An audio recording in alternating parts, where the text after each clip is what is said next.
Hello everyone, this is Tim's project car. Welcome back.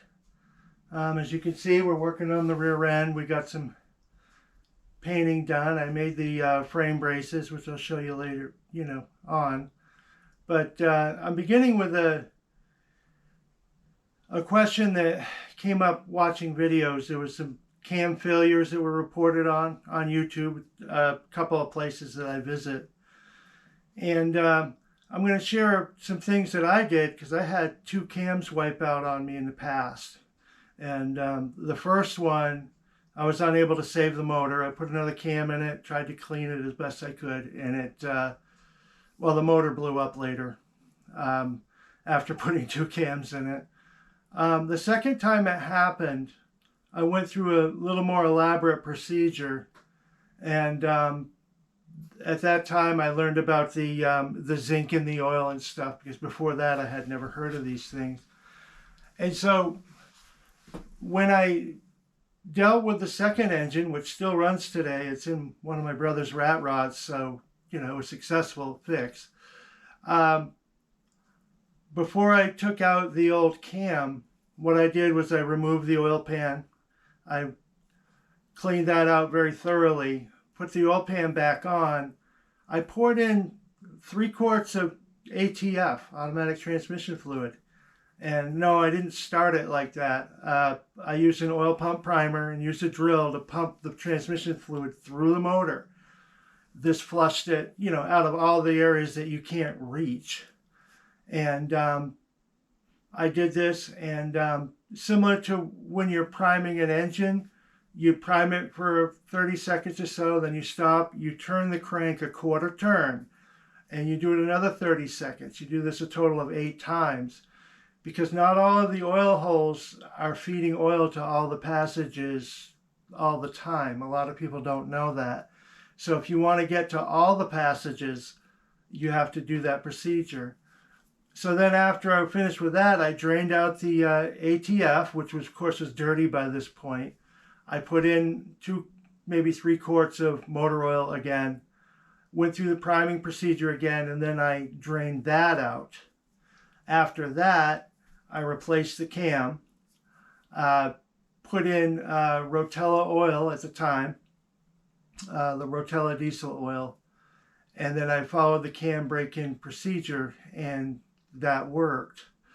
Some other things that I found out more recently, and something I used in the engine that's going in this car when I was putting it together, was it was my father, actually. He was a Chrysler mechanic for 40 years.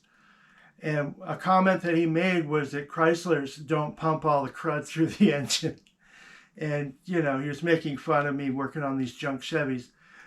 And so I looked into it, and indeed, Chevrolets have a bypass. And the bypass is the pressure isn't very strong. So in my opinion, they're probably bypassing the filter, even with a brand new filter. Maybe not, but the pressure isn't very high before it bleeds off. And that's why when this happens, people find the crud all through the whole entire engine because the filter's not catching it. And so what I did, I bought this product. It's this exact one. It's in my motor now. Maybe in a little bit I'll take a picture to prove it. But it's a Summit part.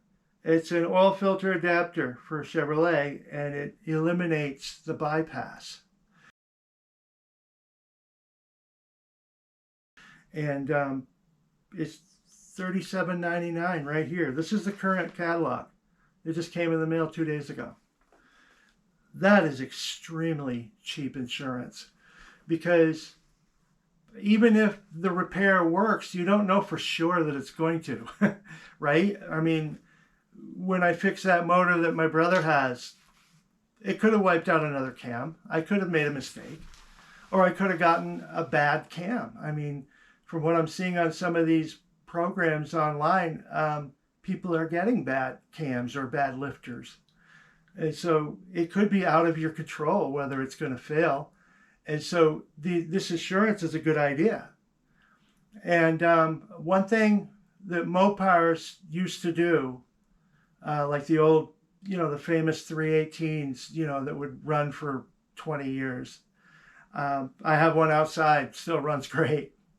Um, in extreme cold weather, I live in the Northeast where it can get to be 50, 60 below. It hasn't done it recently, but I remember as a kid seeing 60 below up here. Sometimes the oil filter would burst on a 60 below cold start.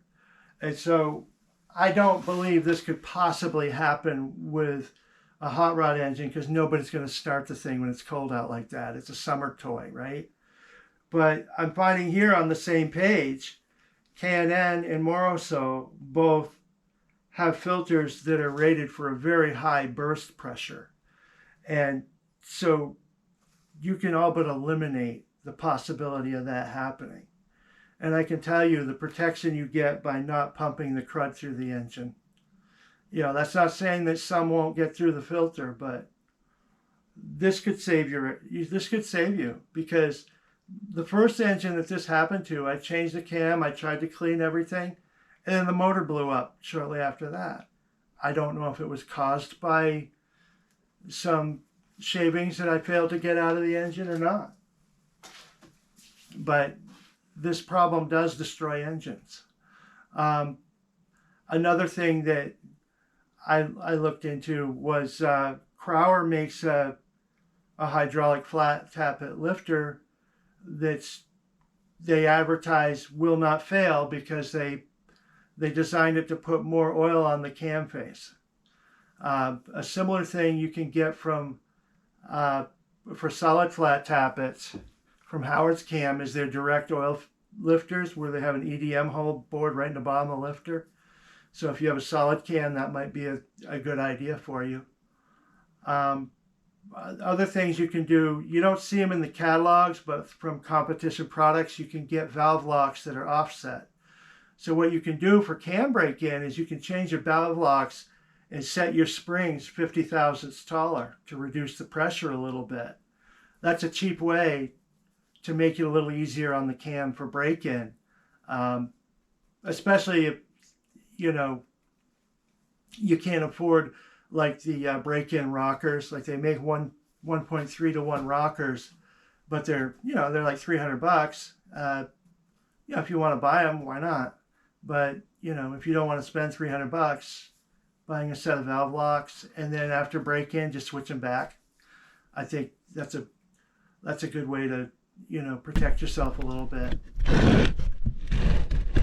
Okay, there's the filter adapter installed in my engine, just so you can see that I'm following my own advice.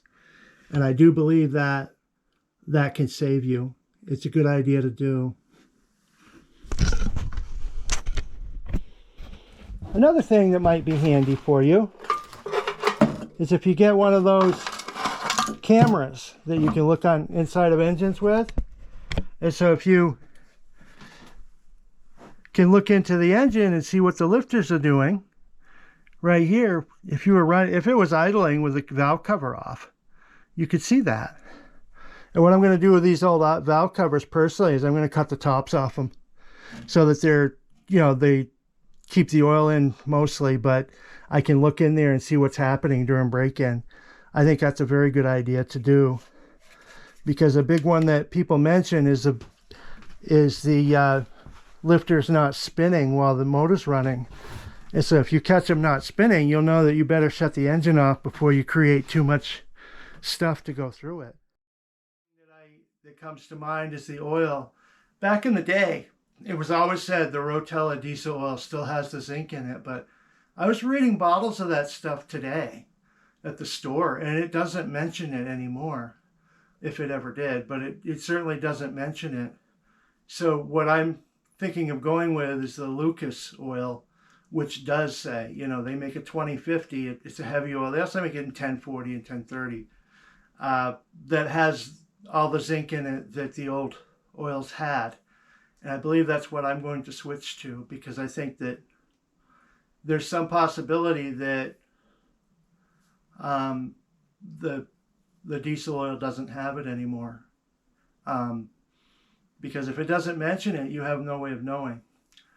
So I'm going to call that it for this video. It's a short one, but I think it's probably helpful to you.